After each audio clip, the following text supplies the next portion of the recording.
Ciao a tutti, ciao a tutte e benvenuti in un nuovo video. Allora, oggi andiamo a preparare il ciambellone arcobaleno.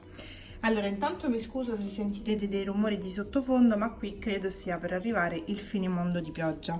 Comunque, allora, io utilizzerò questo stampino piccolino, quindi ovviamente le dosi sono regolate per questo. Se dovete aumentarle, fate voi a seconda dello stampo che avete.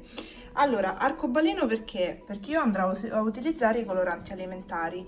Io ne ho scelti 4, ovviamente poi potete farne quanti ne volete. È chiaro che in uno stampo così piccolo, secondo me più di 4 non ne vanno, ecco, quindi insomma vedete voi ovviamente e potete scegliere i colori che più preferite. Io ho fatto questi a caso, come potete notare, a me piace vivere a colori.